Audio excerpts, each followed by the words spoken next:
Di masa lalu dituliskan di dalam kitab yang sangat populer. Persoalannya begitu ibunya mengandung, istrinya mengandung, lahir anaknya usia 2 tahun, maaf, mereka punya rencana. Anak ini insya Allah kita akan didik jadi lebih baik, keluarga kita lebih baik, anak ini akan jadi ulama. Qadarullah usia 2 tahun ayahnya meninggal. Ini kisah nyata. Ibunya ingat, saya tetap pertahankan untuk berubah, jadi lebih baik. Walaupun ayah tidak ada, saya single parent. Saya rawat anak ini sebaik-baik. Usia 4 tahun, anak ini, maaf ya, terkena penyakit buta permanen. Hijrah tidak akan sepi dengan ujian. Suami meninggal, single parent, anaknya kemudian buta permanen. Apa yang dilakukan oleh ibunya? Ibunya tetap berpedoman, Allah pasti akan berikan yang terbaik. Anak ini kemudian terus didoakan, bangkit di malam hari, perbanyak kemudian tingkatkan ibadah. Ingat ya rumus ini, orang tua yang rajin ibadah maka boleh jadi kebaikannya akan diturunkan pada anaknya.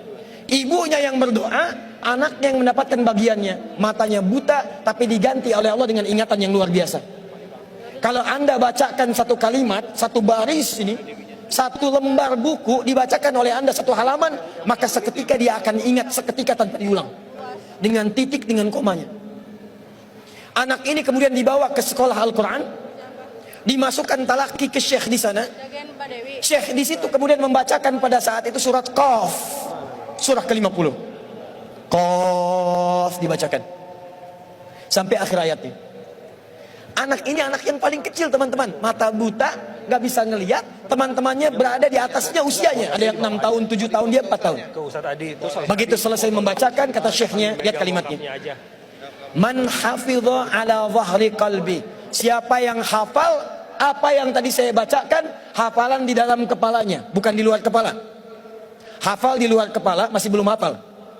Kata syekhnya, hafal di dalam kepalanya. Tiba-tiba saat semuanya diam menyimpan tangannya begini, anak yang buta tadi mengangkat tangannya mengatakan, hafidtu ala zahri qalbi, saya sudah hafal.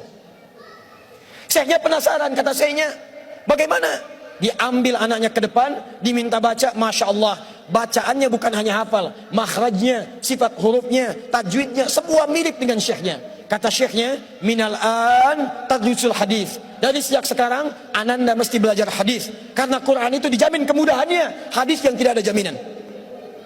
Anak ini secara singkat, tinggal 1 menit, pulang ke rumahnya, diantar oleh asisten rumah tangga ibu tadi.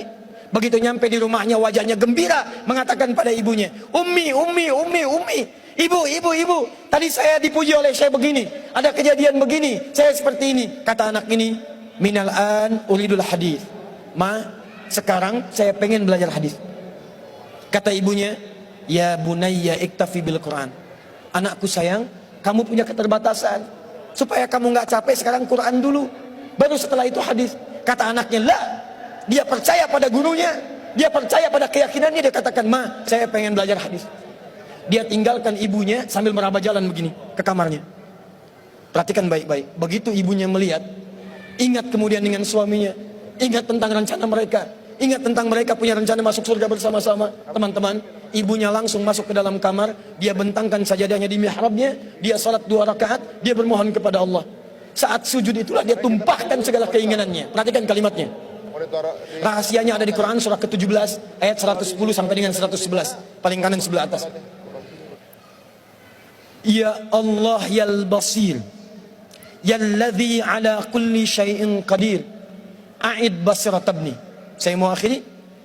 Ketika tumpah air matanya dia katakan, ya Allah yang maha melihat, mohon kembalikan penglihatan anak saya. Yal basir, yalladzi ala kulli syai'in qadir, a'id basirat ibni. Begitu mengatakan kalimat itu, capek ketiduran.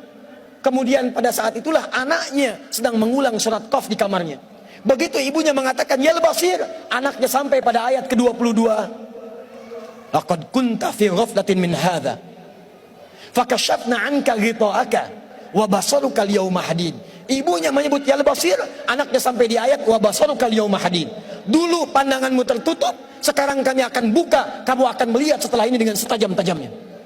Ayat ini sebetulnya kemuliaan akhirat, tapi diturunkan mendapatkan kemuliaan dunia. Tiba-tiba setelah baca ayat ini, ibunya berdoa, bersamaan kalimatnya, tiba-tiba terbuka pandangannya.